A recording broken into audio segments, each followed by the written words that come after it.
चलिए, आज एक बहुत ही दिल छू लेने वाली कहानी सुनते हैं। ये एक ऐसी मिसाल है जो हमें यकीन और दरियादिली के बारे में बहुत कुछ सिखाएगी। कहानी का नाम ही देखिए, आधी रात का मेहमान और अल्लाह का मौजज़ा। ये नाम सुनते ही एक अजीब सी कशिश महसूस होती है ना? तो चलिए इस कहानी की गहराइयों में उतरते हैं।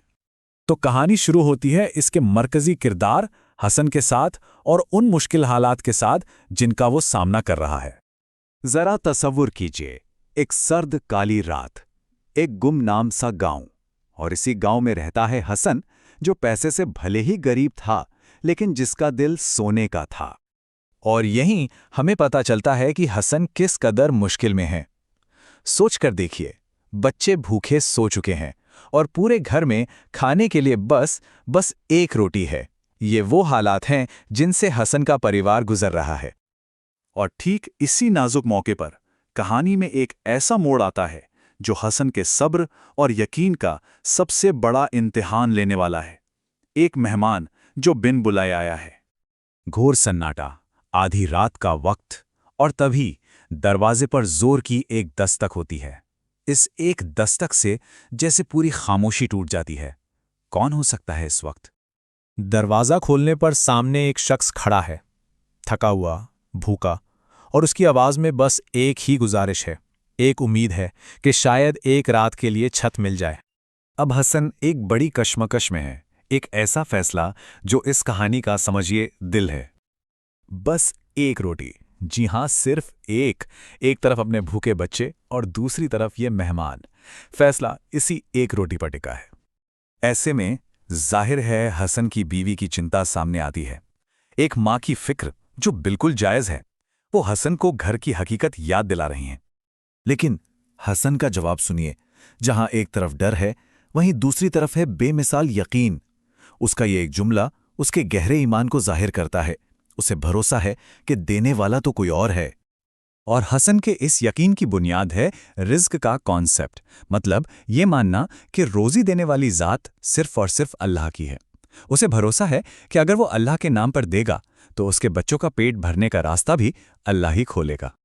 तो हसन ने तो अपना फैसला ले लिया। अब देखते हैं कि उसके इस अमल का, इस दरियादिली का नतीजा क्या होता है। वो मेहमान जाने से पहले दिल से एक दुआ करता है, और ये कोई मामूली दुआ नहीं है।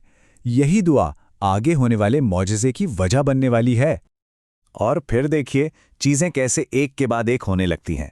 मेहमान अभी गया ही है, सुबह की पहली किरण भी नहीं फूटी और गांव में घोड़ों के टापों की आवाज गूंजने लगती है, और एक सिपाही सीधा हसन के दरवाजे पर। हसन तो यकीनन घबरा गया होगा, लेकिन वो सिपाही उसे सोने के सिक्कों से भरा एक भारी थैला थमा देता है। एक ऐसा इनाम जिसकी उसने कभी ख्वाब में भी उम्मीद नहीं की थी। और उस थैले के साथ जो खत था, उसने तो सब कुछ साफ कर दिया। उसमें लिखा था कि गवर्नर को एक ख्वाब आया और ख्वाब में हुक्म मिला कि उस शख्स को इनाम दो जिसने खुद भूखा रहकर मेरे बंदे को खिलाया। मतलब इनाम सीधे ऊपर वाले की तरफ से था। ये पढ़ते ही हसन का क्या हाल हुआ होगा। वो जमीन पर सजदे में गिर गया और आंखों से बस शुक्र के आंसू बह रहे थे। ये उसके यकीन के कबूल होने का पल था। तो ये थी कहानी, लेकिन कहानी यहां खत्म नहीं होती। असल बात तो अब है कि इस कहानी से हमें सीख क्या मिलती है। देखिए, इस कहानी का निचोड़ कुछ बातों में है। पहली, कि असली देना वही है जो सिर्फ अल्लाह के लिए हो। दूसरी, जब आप उसके लिए देते हैं ना, तो वो आपके लिए रिज़्क़ के दरवाजे खोल देता है। आपका भरोसा, आपकी नेकी कभी भी बेकार नहीं जाती। और इन सब की जड़ में है एक लफ्ज़, नियत, यानी आपका इरादा, आपकी इंटेंशन। हसन की वो एक रोटी असल में सिर्फ रोटी नहीं थी, वो उसके नेक इरादे की, उसकी सच्ची नियत की अलामत थी। कोई भी काम छोटा या बड़ा नहीं होता, उसकी कीमत तो नियत तय करती है। और आखिर में एक सवाल जो हम सबको सोचना चाहिए। हसन के पास तो देने के लिए एक रोटी थी। आज के दौर में हमारे पास वो एक रोटी क्या है? वो कौन सी चीज़ है जिसे हमें दूसरों के साथ बांटने के लिए कहा जा रहा है? इस पर ज़रा सोचिएगा ज़रूर।